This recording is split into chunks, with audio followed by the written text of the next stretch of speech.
బండి సంజయ్ మరోసారి Congress, BRS, DMK AAP CPM పార్టీలపై తీవ్ర స్థాయిలో విరుచుకుపడ్డారు. లిక్కర్ దొంగలంతా ఒకే చోట సమావేశమై డీలిమిటేషన్ పేరుతో డ్రామాలాడుతున్నారు.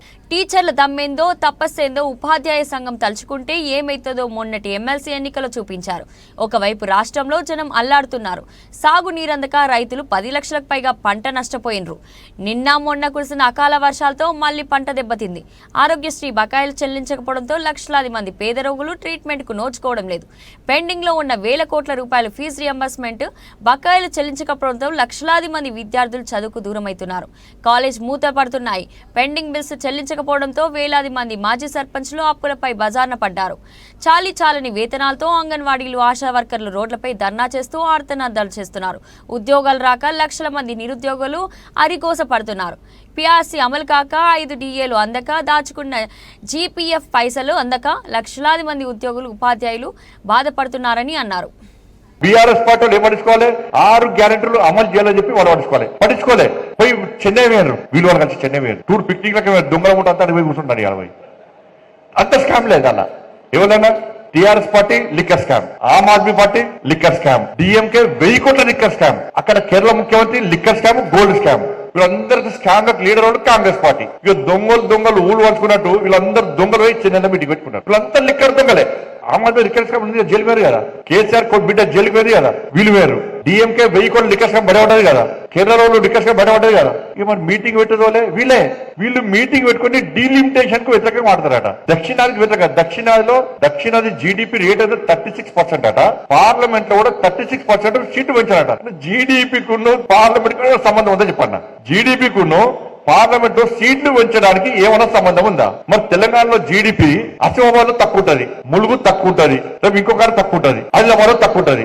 మరి అసిఫాబాద్ లో, ములుగులో, ఆదిలాబాద్ లో సీట్లు పెంచద్దా? చెప్పాలి, ముఖ్యమంత్రి గారు చెప్పాలి, మరి సమాజం చెప్పాలి. కానీ డీలిమిటేషన్ ఏందన్నా, అసెంబ్లీలో, పార్లమెంట్ లో కొన్నిట్లో లక్షల ఓట్లు తేడా ఉన్నాయి. పెరిగినాయి తగ్గినాయి అన్నింటి కలిపి సమానంగా చూడాలని చెప్పి ఒక ఆలోచన.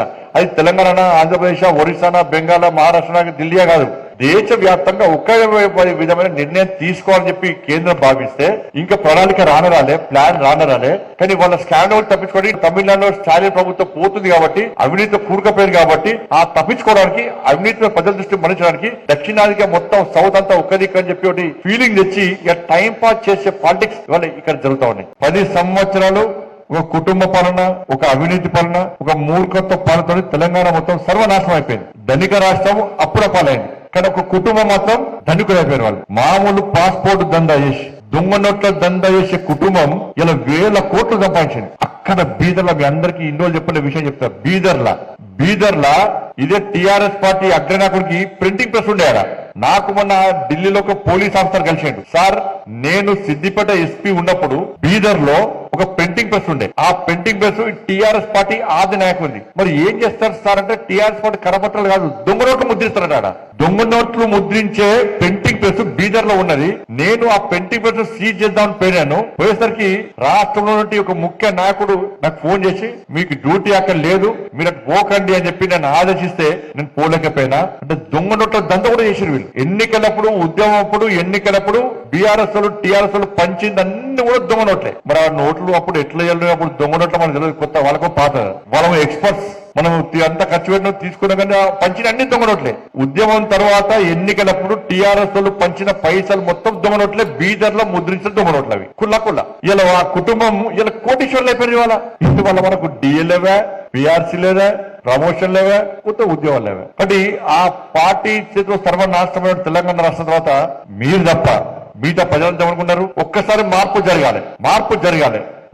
జరిగితే ఇవాళ తెలంగాణ రాష్ట్రం కొంచెం బాగుపడతారు. ఈ కుటుంబ కబంధాస్తాల నుంచి తెలంగాణ రాష్ట్రాన్ని సాధించుకోవాలని చెప్పి మార్పు కోరుకున్న ప్రజలు భారతీయ జనతా పార్టీకి ఓటేయాలా, తప్పిపోయి కాంగ్రెస్ పార్టీకి ఓటేసారు. ఇప్పుడు కాంగ్రెస్ పార్టీకి ఓటేస్తే పరిస్థితి ఏంది? వల్ల పేన మీకలు పోయి పోయేవాడు అంటే అయిపోయింది. నా ఘర్కా నా ఘాట్ కన్న పరిస్థితి అయిపోయింది. ఇవాళ పరిస్థితి ఏందో ఒక్కసారి ఆలోచించండి. తప్పదలుచుకుంటే ఈ తెలంగాణ రాష్ట్రంలో విద్యా వ్యవస్థను సమూలంగా మార్చేయాలి.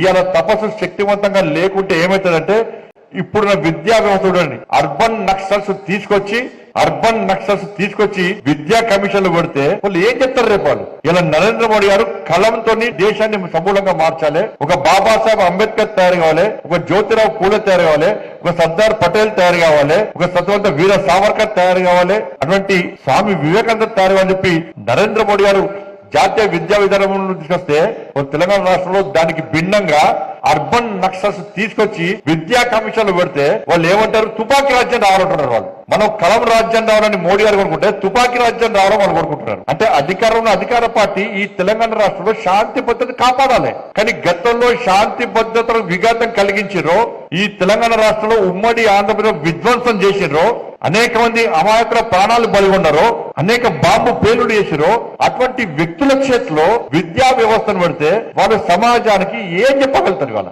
రేపు మీరు పోయి స్కూల్లో ఏం చెప్పాలి?